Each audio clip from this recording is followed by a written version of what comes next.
안녕하세요. 저는 감이당 남산강학원에서 공부를 하고 삶을 꾸리고 있는 청년 백수 미솔입니다. 저는 남산강학원 글공방 나루에서 공부하고 밥 먹고 놀고 이러고 있는 근영이라고 합니다. 네. 와. 이번에 SNS 스쿨 아인슈타인과 스피노자라는 프로그램을 열게 되었는데요. 제가 선생님께 이 프로그램을 시작한다고 했을 때 궁금한 점들을 가지고 와봤었는데요. 선생님이 과학 공부를 되게 오래 해 오셨거든요. 선생님이 처음 아인슈타인이라는 인물을 공부하시게 된 계기가 처음? 되게 옛날에? 네. 어떤 매력이 있을까 이 인물이 그게 궁금했어요. 연구실 와서 꽤 오랫동안 자연학 공부를 계속 해오다가 3, 4년 정도는 과학 공부를 2년이 잘 안 됐었던, 그래서 그냥 뭐 다른 공부하고 이러고 떠돌고 있었다가 데이비드 봄 다큐 공부를 하게 되면서 과학 중에서도 이제 물리학 공부를 다시 좀 해봐야겠다 이런 생각이 들었고, 거기서도 현대 물리학을 시작을 해야 되니까 그럴 때 첫 출발이 되는 게 아인슈타인. 사실 옛날에 아인슈타인 공부를 할 때는 별로 재미없었던 것 같아요. 양자역학은 굉장히 신나고 재밌고 이런 게 있었는데, 미솔과의 토크를 준비를 하면서 생각을 해보니까 예전에는 아인슈타인이라고 했을 때 뭔지 모르는 좀 선입견 같은 거? 굉장히 기발하고 천재적이지만 한편으로는 좀 보수적이고 이런 이미지로 아인슈타인을 계속 봐왔어서 그렇게 재밌게 공부를 하진 않았었던 것 같아요. 이제 어쨌든 이 현대물리학을 하려면 아인슈타인부터 할 수밖에 없으니까 시작을 하고 보니까 웬걸 이게 너무 재밌는 거야. 이게 그 당시에는 뭘 봤지 내가? 그 당시에 뭘 봤을까? 아인슈타인 쌤이랑 같이 했잖아. 네. 뭐가 재밌었어? 이 사람의 삶의 이야기들이 첫 번째로 저는 되게 재미있었어요. 그 인물 자체가 되게 유머러스하기도 맞아, 하고 맞아. 머리 헝클어뜨리고 다니고 열쇠 맨날 놓고 다니고 이런 사람이 어떻게 과학을 좀 괴짜 이미지 이런 게 좀 네. 느낌이. 제가 아인슈타인을 하면서 느꼈었던 아인슈타인의 매력이라고 하면은 진솔함에 있다는 생각이 들거든요. 아인슈타인 자신도 그런 얘기를 했지만 아인슈타인의 삶은 좀 선악의 저편에 있는 그런 느낌이 있어요. 선악의 저편. 그러니까 이게 무슨 말이냐면, 우리가 이제 살다 보면 굉장히 의미나 가치나 이런 것들에 좀 중압감을 느낄 때가 있잖아요. 근데 아인슈타인한테는 그런 것이 아니라 그냥 삶? 매번의 삶? 그리고 그 안에서 정말로 어떤 것도 감추지 않는 그 진솔함, 이런 것들이 주는 유쾌함과 명랑함이 있잖아요. 네. 그런 진솔함이 어디서 나올까라고 하면 이제 아인슈타인한테는 자의식이 없다. 기본적으로 자의식이나 이런 것들, 자아나 주체 이런 거에 매여 있는 사람이 아니라는 게 그가 가진 명랑함, 그의 솔직함의 원천이 아닐까 이런 생각이 들고, 이게 과학 이론으로 가면은 장 이론이라든지 상대성 이론이라든지 이런 것들이 다 주체 중심이 아니거든. 자아 중심이 아니고 그런 것과도 연결이 되지 않을까 이런 생각이 드는데, 어쨌든 아인슈타인의 최고의 매력은 자의식이 없는 솔직함이랄까. 이론도 이론이지만 산다는 게 뭘까, 삶이라는 게 뭘까, 이런 것들에 대해서 많은 질문들을 갖게 해주는 그런 공부가 됐었던 것 같아요. 아인슈타인을 통해서. 이론에 파묻히지 않고 그의 삶, 그의 철학 이런 것들까지 좀 폭넓게 했으면 좋겠다라는 생각이 들어서 스피노자를 이제 같이 연결을 시킨 거지. 그때 이제 떠올랐던 이 미솔 양께서 아주 오랫동안 스피노자를 공부를 하고 있었어요. 이게 진짜 놀라운 건데 계속 하고 있었더라고요. 대체 왜 계속 한 거야? 어떤 매력에 빠지셔서? 에티카라는 책이 1부가 신에 대하여, 2부가 인간의 정신에 대하여, 3부가 정서, 감정을 다루는데, 이 신과 정신과 이 감정 세 가지 다 제가 한 번도 질문이나 생각을 딱히 해보지 않은 영역들이었어요. 저는 모태신앙이거든요. 그래서 신은 그냥 믿는 거지.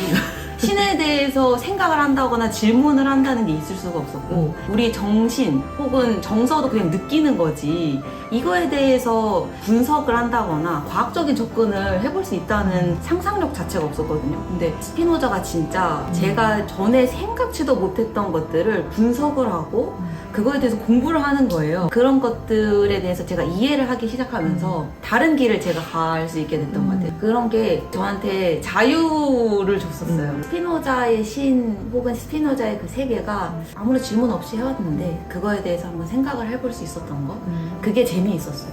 스피노자는 저도 본격적으로 공부를 시작하면서 되게 초반에 만난 철학자인데, 이 스피노자를 생각하면 뭐라고 말할까, 저는 되게 든든해요.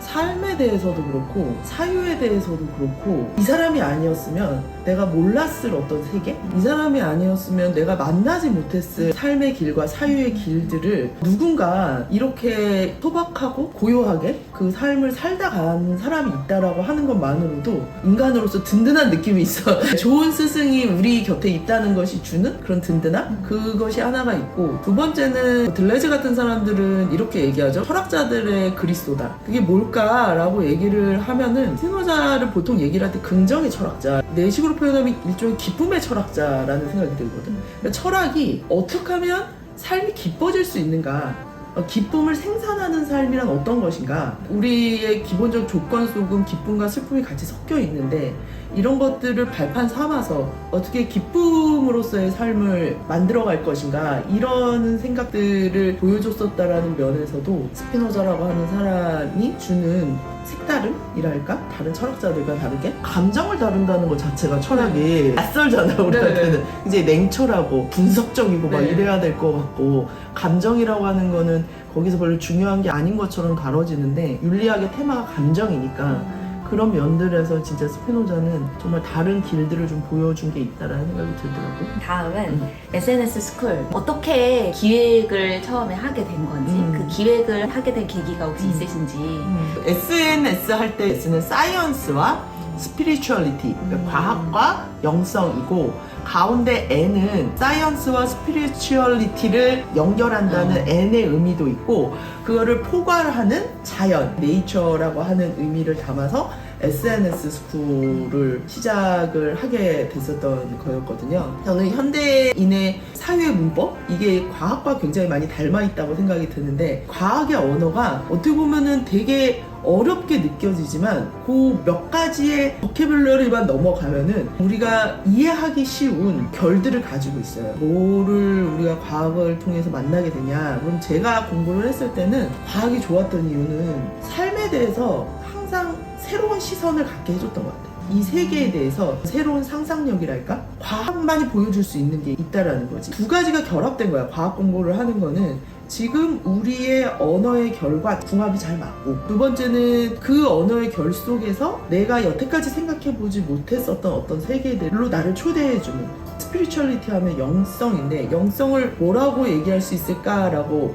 하면은 단순하게 말하면 마음의 길이라는 생각이 들거든. 마음의 길. 그 영성은 마음의 문법을 다루고 있는 건데, 우리는 물질의 문법에 대해서는 되게 익숙해. 생각도 어떻게 생각하냐면 물질적으로 생각하거든. 물질을 생각한다는 게 아니라 물질을 대하는 방식으로 우리가 생각하게 되거든. 근데 이 물질적인 방식이 아니라 마음의 문법에 대해서 우리가 굉장히 미숙하다. 우리가 산다는 건 다 관계잖아. 이런 관계들을 할 때 되게 미숙해지는 거야. 삶이 미숙해지는 거야. 이 삶의 굉장한 만족, 충족감, 이런 것들은 마음으로부터 올라오는 건데, 마음의 문법을 모르니까 이걸 계속 물질로 환원을 시켜서 하려다 보니까 매번 실패를 하게 되고, 삶이 되게 방향을 잃었다고 할까? 의미와 가치라고 하는 것의 면에서 빈곤해졌다라는 생각이 드는 거지. 과학의 언어를 통해서 우리한테 어설프게 자리하고 있는 마음의 문법을 좀 훈련을 해보면 좋겠다, 이걸 좀 크로스 해보면 좋겠다, 이런 생각이 들어서 SNS를 생각을 했지. 네, 지금 알았어요. 그런 엄청난 계기가 있었군요, 선생님. 예를 들면 이런 건데, 물질은 입자적이잖아. 이 공간을 물질은 얘밖에는 가질 수가 없어. 이게 물질의 문법이거든. 근데 마음은 되게 파동적이어가지고 이게 같이 하나로 겹쳐질 수가 있다고. 물질은 절대 안 그래. 얘 혼자밖에는 이 자리를 못 차지. 근데 마음은 우리가 하나로 합쳐질 수가 있잖아. 이게 문법이 다른 거거든. 그런데 마음의 문법을 모르고 마음으로 뭔가를 하려고 하다 보니까 굉장히 무력함? 이런 거를 느끼게 되는 것 같아. 그래서 이거를 배울 필요가 있다. 물질의 문법을 배우듯이 마음의 문법도 배울 필요가 있다. 이번에라도 알았더니 다행이다. 네. 기대되지 않습니까, 여러분?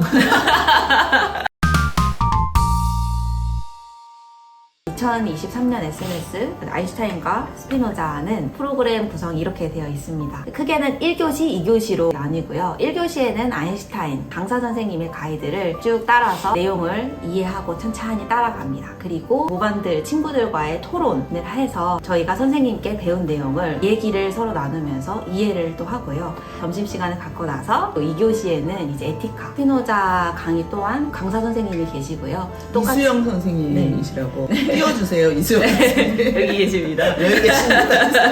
에티카 공부를 되게 진하게 하셨던 쌤이 오셔가지고 또 강의를 해주시고요. 마찬가지로 친구들과 강의 들은 후에 그 내용을 가지고 토론을 하고요. 한 섹션 하고 나서 마지막 에세이가 있어요. 한 줄 쉬고 또 두 번째 섹션을 하고 마지막 에세이. 강의와 토론과 에세이. 이렇게 저희는 프로그램이 구성이 됩니다. 그다음에 마지막으로 이 프로그램을 추천해주고 싶은 분들이 있으시다면 어떤 분들께 추천을 좀 해드리고 싶은가요? 마음이 좀 우울하고 허하신 분들 이런 분들 아인슈타인 공부하면 좋고요. 아까도 잠깐 그런 얘기 들었지만 자아와 자의식, 주체의 세계에 빠져 있으면 되게 우울해져요. 사람이 나만 못난 것 같고 나만 힘든 것 같고 막 이러거든요. 그 세계를 완전히 깨고 나온 사람들, 그런 면에서 스피노자와 아인슈타인이 있는 것 같아요. 그래서 마음이 뭔가 우울하다, 나의 자의식에 내가 너무 괴롭다, 그리고 뭔가 마음이 굉장히 허하다, 이런 분들한테 첫 번째 권해드리고 싶고요. 두 번째는 스피노자도 이제 신 얘기를 했는데 아인슈타인도 우주 얘기를 하잖아요. 그래서 우주적 스케일로 살고 싶은 분, 나는 이 세계가 너무 좁아, 나는 우주적으로 살아보겠어, 광활한 세계를 경험해보고 싶으신 분들, 이 두 가지 조건만 있으면 될 것 같아요. 나머지는 저희가 하나하나 한 번 수업할 때마다 한 개씩만 내가 정리하고 간다, 이렇게 생각을 하시면 충분하기 때문에 같이 공부를 만들어갈 수 있을 것 같아요. 여기는 어떤 분을 추천해드리나요? 친구들이랑 좀 한번 막자하게 공부를 해보고 싶으시다, 같이 수다 떨면서 이런 고민 저런 고민 같이 해보고 싶으신 분들께 추천해드립니다. 오늘 토크 여기서 마무리해도 될까요? 네. 네. SNS 스쿨에서 뵀으면 좋겠습니다. 감사합니다. 감사합니다. 많이 와주세요. 많이 와주세요.